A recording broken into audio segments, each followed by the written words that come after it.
Hey, come on in and welcome to A Win is a Win podcast, where sports and everything else collide. Comfortable? All right. Let's go, Dr. T.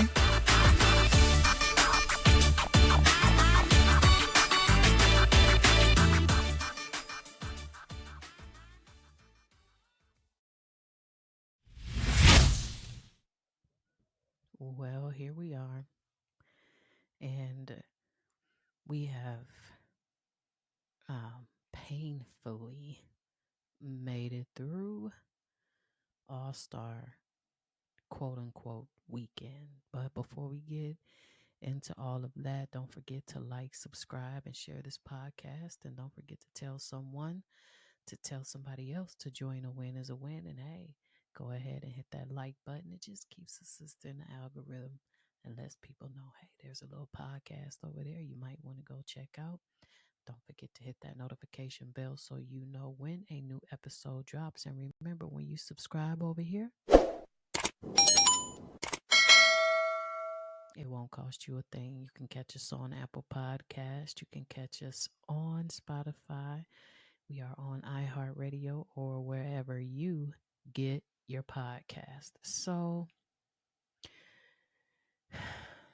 yeah, I'm going to shelf what I initially had to go over today because I want to dive really deep into this NBA All-Star debacle, whatever it is you want to call it, because it definitely is not a game. And there have been many people chiming in to basically kind of um, make their mark about their dislike for the game. And I have very many of them, from the tournament structure to the non existent dunk contest to whatever this 3 point situation was, and then the skills challenge where Wemby and um, CP Chris Paul got disqualified for cheating, but it wasn't cheating because they were told that they could do what they did. It was a mess. Um, and right off the bat, we have Kevin Durant, who basically is kind of, you remember back in the day, you had that seesaw where you could teeter totter in the middle and go up or go down. Yeah, it's pretty much what he was doing. Um, let's just call it disastrous. Okay. Let's just call it disastrous. And I think the players and the pundits are universally disgusted and pissed. So Durant took to X and said, I think it's more fun to complain about the NBA than to actually watch it. Crazy. Well, cancel All Star weekend and let's just give everybody a break since we're so miserable around this time. So basically what he's saying is just get rid of it, period, and let us just take a break and we'll resume action in the normal time frame. Well, Draymond Green kind of backed up a little bit of what KD had to say, and he criticized the players for their lack of urgency during the game. Basically, the new format featuring that mini tournament is a no go. Uh, Terrible. I have no idea what that was. And not to mention all the commercials and the antics. You got Kevin Hart acting as the MC for the game. I mean, it was a flaming hot mess. And when you sat and you looked at it and you realized, like, what is this nonsense here?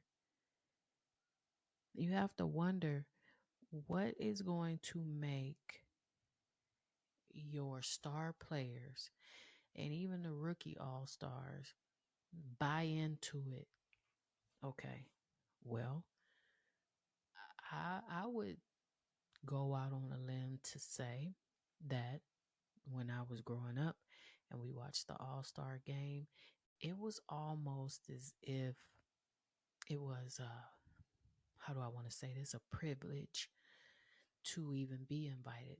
And they didn't play any different than they played in the regular season.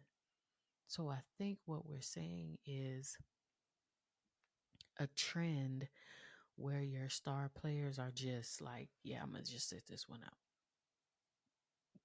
Okay.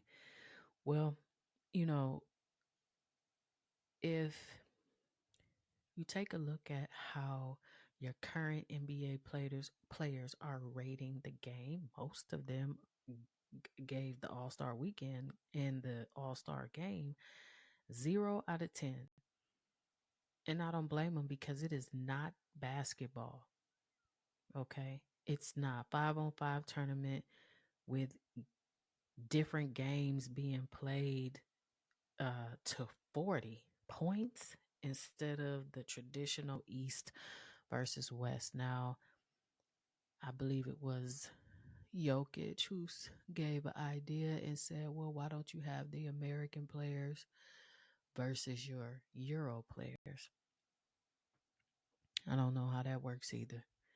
You know, I don't think it was the All-Star game, in my opinion, started to break when your star players started to choose what they wanted to do. You don't have, for example, LeBron never wanted to participate in the dunk contest. So then others started to follow suit. Um, so to go a little bit deeper into each aspect of whatever this debacle is, let's break this down a little bit. So let's start with the tournament. All right. So Adam Silver introduced that 4-team mini tournament with each player, with each, what is it? Each game that's played is played to a 40-point limit. And I guess the structure was intended to boost competitiveness. I don't really think so. I think instead it leads to a disjointed game, if you will, and a whole lot of frequent interruptions. I'm talking about it's just not competitive. Um, and it's very heavily, overly segmented by breaks. And then you want to look at the player withdrawals. I'm talking about high profile players, and we are going to include LeBron in that, and Anthony Edwards withdrew from the event due to injuries. Now, LeBron, he decided to announce that he was going to be out because of ankle tenderness and whatever he has going on that's been there 90 minutes before the game. Okay, if you had discomfort in, let's face it, y'all, his left foot and ankle has been a problem since he's come into the NBA. Man, ankles is not that strong. But here's the thing, right? And I could be wrong. Everything isn't always the way it seems, but I'm just gonna give my opinion. I strongly feel that you knew your ankle and your foot was a problem that you had already alluded to. So you mean to tell me that you woke up on Sunday? So the last game that the Lakers played was Wednesday or Thursday. So between that time period to Sunday, the ankle was okay enough to do whatever you were doing. And you trusted it to a point. Okay. And when you woke up on Saturday, you still trusted that foot and ankle to a certain degree. But it wasn't until 90 minutes before the game was to start that you decided that you didn't want to play, knowing full well, knowing due to the late timing of your announcement, no replacements could be named. So that already diminishes other star talent that could be on the floor. People have their opinions about who it, should be. That's subjective as well. But what I'm saying is you basically held up a roster spot for someone else, period, point blank. And also, it to me was still a matter of you want to be a part of it, and you know at the last minute that there isn't any changes that can be made, so your name is still called, you still come out, the crowd's still going to go crazy, and then you put yourself in the photo in regular clothes. Anybody else pay attention to that? You're in the photo. Not only are you in the photo, you're in the middle of the photo. You're not playing. Move around. Move around. Move it. Anthony Edwards, no one even knew he wasn't even in the game until the game started. Until the game started. And a few minutes after that. But the lack of star participation is not just hinged upon people making late announcements, it's also in the contest. The dunk contest is completely saved by a G League player. Put him on a team at this point. Just put him on a team because Mac, the way that he has been creative with his dunks and he secured his third consecutive win, highlighting the absence of top NBA stars raises questions to me about the event's overall appeal. It's not appealing anymore. It's like that outfit, right? You got it in the back of your closet, you know it's back there, and you put it on a few times, but where you're going, it just doesn't appeal to you anymore. So what do? You know it's there, but it's like, whatever. Looking for some quality betting picks? Well, download the Discord app and join our group Bet Masters Lounge where you can get positive EV and arbitrage along with best bets and parlays. Download Discord now, send us an invite, and get in on the action. That's how it is for the dunk contest. All right, well, and there's that. But I think a lot of what needs to happen, and not just in Adam Silver, but maybe get the Players Association or something, or have a subcommittee of some sorts that consists of actual players. Doesn't necessarily have to all be current players, but reevaluate the All-Star game format. For example, just consider going back to the traditional format of the game, or exploring alternatives that encourage more genuine competition, such as sort of like what Jokic said, USA versus the world. You have enough international players, perhaps that might be an avenue. I don't necessarily know how that'll work, but I think in some ways, the reason why he brought that up is because it might foster a little bit more player investment. Okay. But you also have to enhance the player engagement and implement those incentives to encourage the star players to participate in both the game and all the associated events, such as the dunk contest.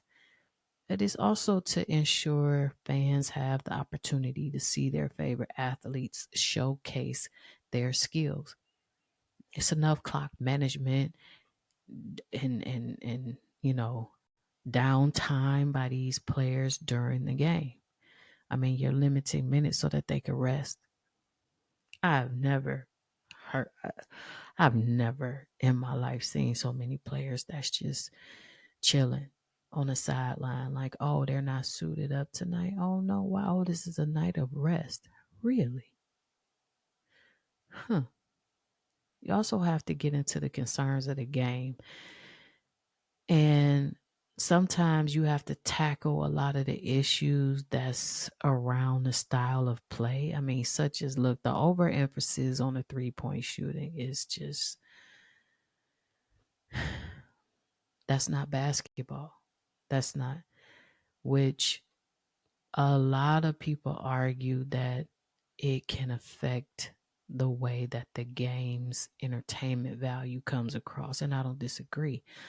I think adjusting the 3-point line or other rule changes could be considered to balance out the gameplay. More so, get into these different organizations and talk to these coaches and figure out, why have we gone away from the fundamentals of basketball? Quite literally, no one plays defense at all. And it's just 48 minutes of a freaking shootout. That's it. And, you know, the level of skill that some of these players have can be paired very well with traditional fundamentals. Look, internet exploded because, LeBron just casually said, hey, well, you won't be seeing me because I won't be playing. I mean, he said it just like he was at a backyard barbecue and he was just talking about what the hell ever else. Yep. So, what kind of impact did that have? Well, his last minute withdrawal pretty much prevented the selection of a replacement player, as I mentioned earlier. And his announcement came way too close, in my opinion, to the game. And this not only disappointed his fans eager to see him play, but it also set the internet on fire. You had different analysts going in on another deserving player who, could have gotten that roster spot, excuse me. And overall, I think the situation kind of underscores the need for different protocols that allow for um, timely replacements, if you will. So then it's just like work. You have, coming from a surgery background and being on call, you always have first call, second call, third call, and whatever. And that's the backup to the backup to the backup. Because guess what? Things can get out of hand in the blink of an eye. Well, if you take that same concept and put it in this situation, well, unforeseen absences happen, unforeseen injuries happen. And in the event those things take place, it ensures that the roster remains filled with top talent, whoever that may be. Okay. I'm not going to get into all of the alternates that could have been and all of this, that, and the third, because that's all going to be a matter of opinion. But here's what I think. The challenges, I think it highlights the importance of thoughtful event structuring, which is clearly not there, and proactive measures in some sort to maintain player and fan engagement. And even if you address these concerns, I think the league in some ways can work towards restoring the All-Star weekend's prestige and its entertainment value. The other thing is how much faith does one player have in Adam Silver as the commissioner? Now combine that with the whole league. I think he caught a lot of fire after this new All-Star format, and it was not without heavy scrutiny. And after, I think, years of non-competitive games that lacked a lot of defense, is what I alluded to. People aren't so confident that he's the answer. I mean,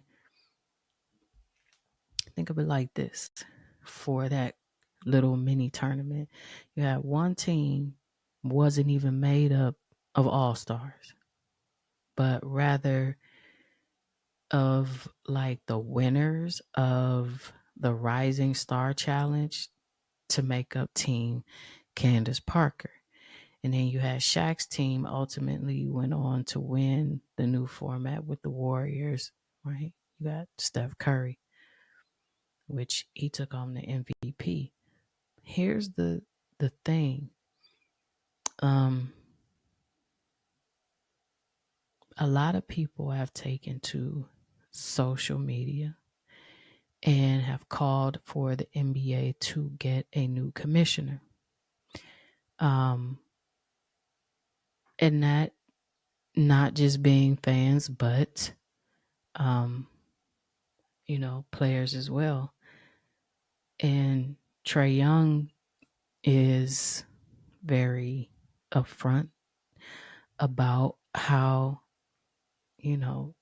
it was. And he said, to be honest, I just didn't like it at all. I didn't like the breaks. The games were too short. Obviously we can score. So they're I feel like, trying to extend the game, extend the TV time with the breaks and things like that. The other thing is that I know everybody wants a bag, and I know everybody wants to how can you say it, be involved in whatever is going on. Okay. And that's cool. But isn't there a time and place for Kevin Hart to be or not to be involved in everything? I mean, at some point, we have to decide what exactly is the time and place for a person to be involved in an event. And, you had the whole commercial with him and LeBron's sneakers, acting like LeBron and his moves and all of that. I get it. But at the same time, do we have to have that then spill over into the game? Because what people care about are two top players who didn't play last minute. One didn't. No one made any type of announcement that the other one wasn't playing. So people were pissed that that's two roster spots gone. And, I, I don't really think that there is going to be anything in the foreseeable future that's going to change. I don't, how can I say it? I think they are relying on McClung to save the dunk contest. I mean, you can't even get Steph Curry to participate in the 3-point contest in the Bay Area where he's from. Let that sit in for a minute, okay? Steph Curry is in his city, in his hometown, and you cannot get him to participate in his bag. Well, I think that what needs to happen is there needs to be a subcommittee put together, like I said earlier, and really, really get down to the bottom of what is it going to take to get the viewership, to get fans involved, to change the outlook of the game, because it's clear that Adam Silver is really, really obsessed with tournaments, in season, now All-Star, and they've proven to not benefit the league.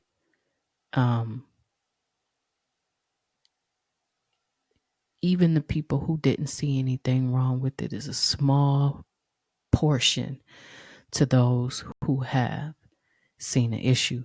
And jump down in the chat and let me know what you think. What do you think needs to change in order for the All-Star weekend to get more engagement and more entertainment value? Is it going to take your star player stepping up and then acting like the players of old, where it was a privilege and you play to that privilege? We got games East versus West, and they played just as hard as they did in the regular season. Dunk contest was ridiculous. Ridiculous, okay? Vince Carter, Sean Kemp. I can keep going on and on. Clyde Drexler, MJ. Too many to name, okay? But when you consistently have players who are currently right now, everything is about money. So, okay, if that's the case, what do we need to do? Do we need to act like the NFL and this is the Pro Bowl? Because Pro Bowl money is not like your regular season money, but it's something. And even the Pro Bowl, if we, speaking on football really quick, that's more like flag football, if anything. So should the All-Star weekend just go away? Because you already have it pre-booked in other cities. I mean, All-Star weekend comes back to Phoenix in, I believe it's 2027. Okay, so what do we do? What happens with all of the cities that this event is pre-booked in? Because if All-Star weekend is going to continue to be exactly what it is right now, no one, and I mean no one, you won't have to worry about viewership.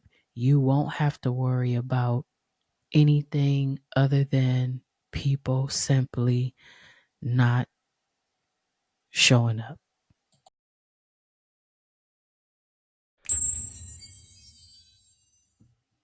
We are going to pass this week on best bets. We will be back with our picks on Friday. And instead, we are going to have a moment in Black history. On this day in 1971, February 9th, Leroy Satchel Paige became the first Negro League veteran to be nominated in the Baseball Hall of Fame. He first played for the semi-professional Mobile Tigers from 1924 to 1926.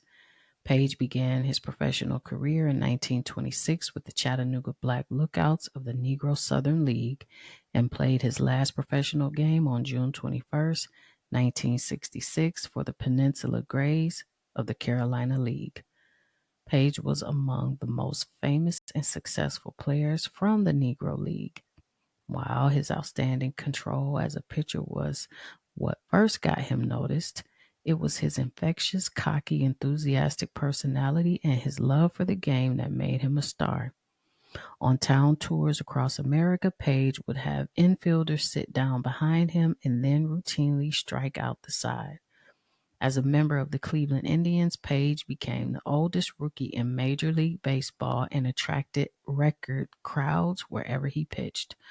On June 8th, 1982, during a power failure, Satchel Paige died of a heart attack at his home in Kansas City a month before his 76th birthday. Leroy Satchel Paige was a baseball player whose pitching in the Negro Leagues and in the MLB made him a legend in his own lifetime. He was elected to the Baseball Hall of Fame in 1971 and the first player to be inducted based upon his play in the Negro Leagues.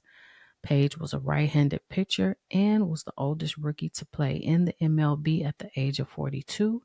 He played with the St. Louis Browns until the age of 47 and represented them in the All-Star game in 1952 and 1953.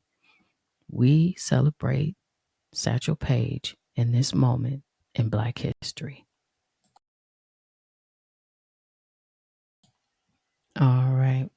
So for Gone Now, I want to take a different approach.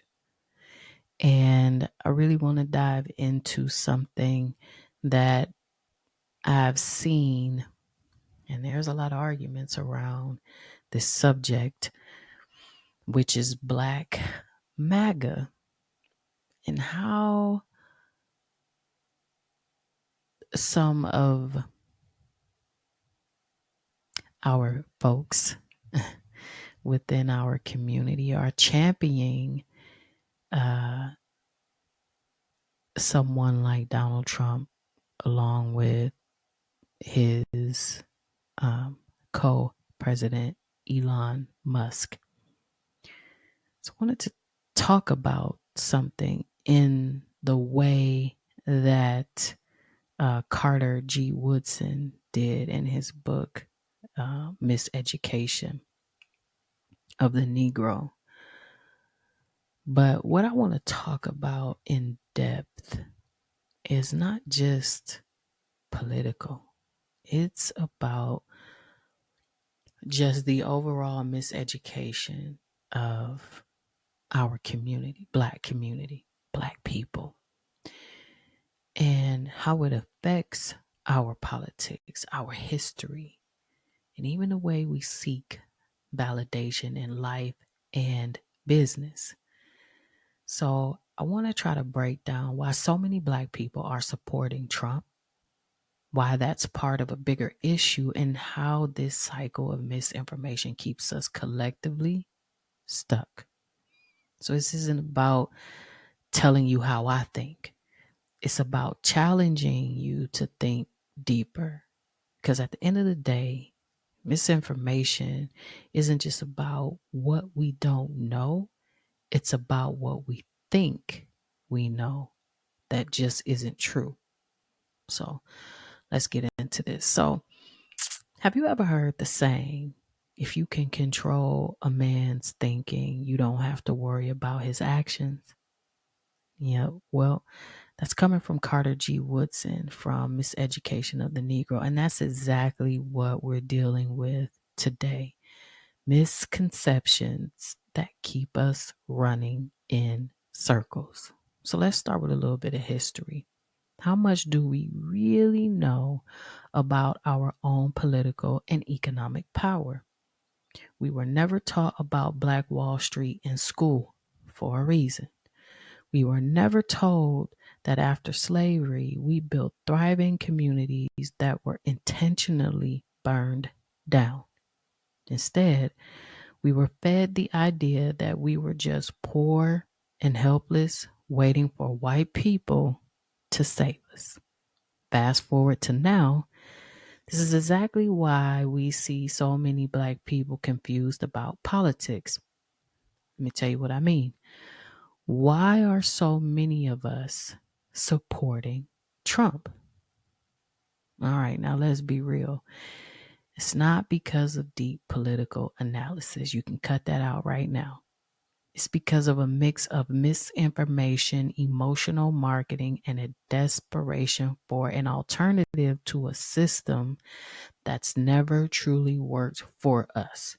Trump speaks to the dissatisfaction Black people have with the Democratic Party.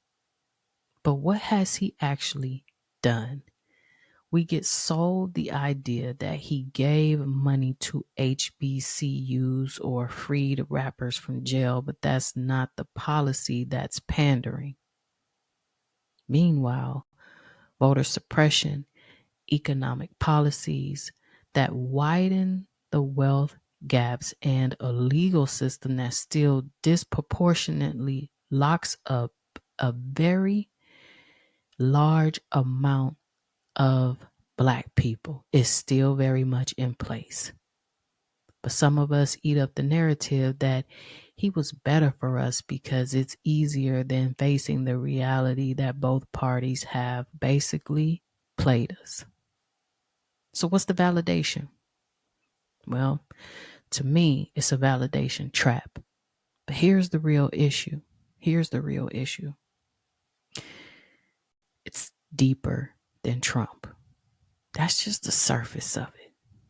It's deeper than elections. A lot of us still move like we need white approval to be valid. Take a look at what happened at the Super Bowl. Might I remind you that Kendrick said, "I'm not going to play your game." So whatever show you thought you were going to get, that's not what this is. Look at business. Why do we hesitate to support Black-owned businesses unless they've been co-signed by white investors? You see, and even that same mentality goes along with Black businesses who sell their business to bigger corporations. And then you wonder why product placement on the shelves start to sit, because now the formulas have changed. The integrity of the material is not the same. Why do we assume a Black professional is less qualified until we see them working in a white institution? Sports and entertainment, it's the same thing. Black athletes and musicians are only fully celebrated when they break into white spaces. Now, you could be a legend in your own community, but people won't respect you until ESPN, Billboard, or Forbes gives you that stamp of approval. So this isn't by accident, y'all. We were taught generation after generation that our value comes from proximity to whiteness, even in politics. We've been trained to think that our power comes from who we align with instead of what we demand. Okay, we demanded prices go down.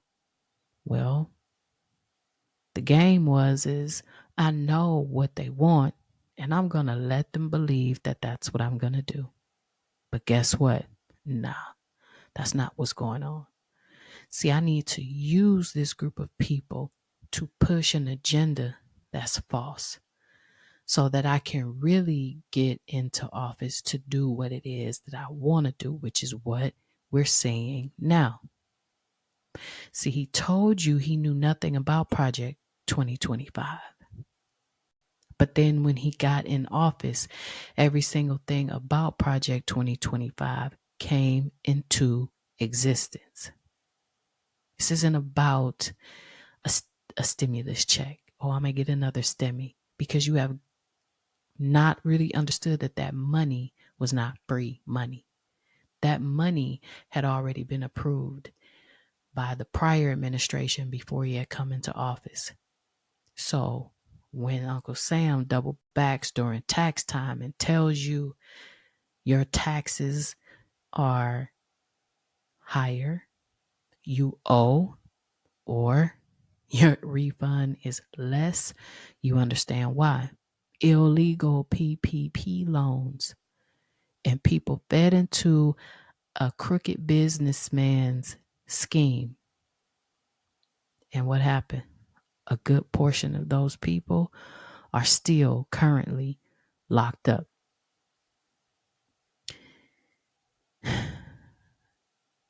The dangerous part about this, it keeps us in a cycle where we're always looking for permission instead of taking ownership. So, is the solution reprogramming ourselves? Well, how do we break this? How do we get away from it? We have to start re-educating ourselves. First, we need to study our own history.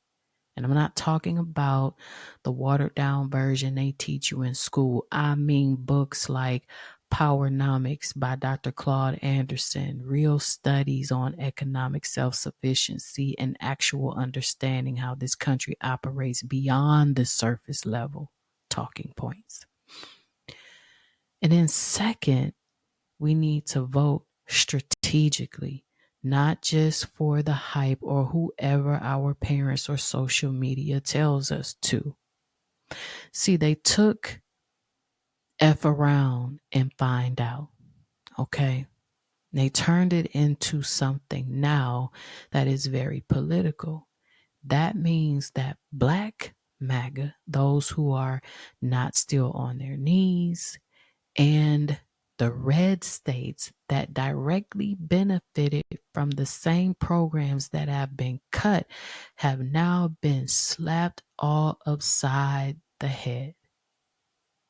Why? Because they bought into the Ponzi scheme. They are pulling off the biggest heist in this country, and they are doing it in plain sight.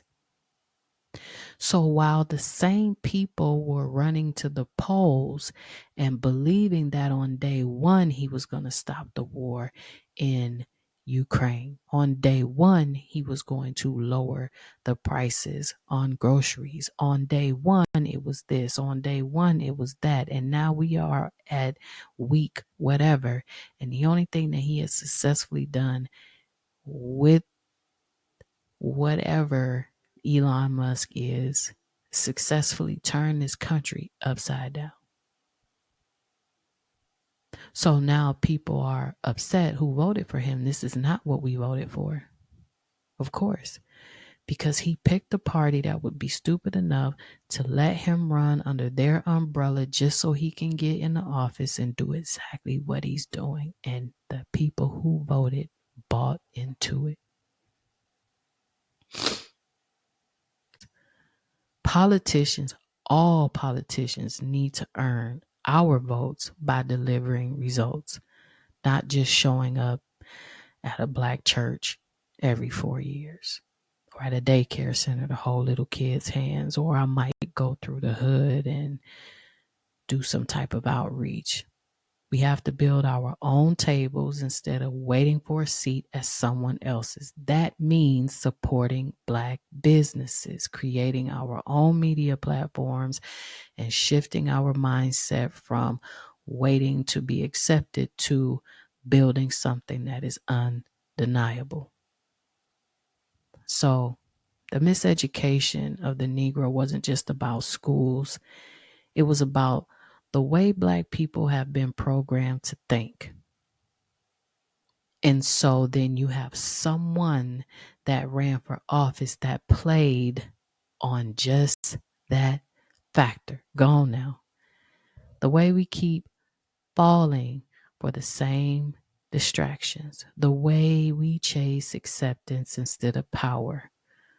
But we don't have to stay in that cycle. We have access to information that is just out there more than ever before. And if we don't take the time to unlearn the lies that we were taught, well, we'll keep making the same mistakes. So let's talk about it. Jump down in the comments section. Are we still stuck in this mindset? And how do we break free from it? Let me know your thoughts down in the comments, and let's keep the conversation going. that's going to end it for this week's episode of A Win is a Win. Hey, listen, don't forget to like, subscribe, and share. And I told you over here, it don't cost you a thing. And while you're at it, turn on your notification bell so you know when a new episode drops. Hit the like button for me. Helps me out a lot. Just lets people know there's a little, podcast over here that you might want to take a listen to. And remember, when you do subscribe to this channel, it don't cost you a thing, all right? You can catch us on Apple Podcast. You can catch us on Spotify or wherever you get your podcasts. And I'm going to turn it over to Rico. Get me out of here. Peace. I got you, Dr. T. Thanks for listening. If you enjoyed the content, please hit follow and subscribe. And remember to smash the notification bell so you can stay up to date on new episodes. Until next week.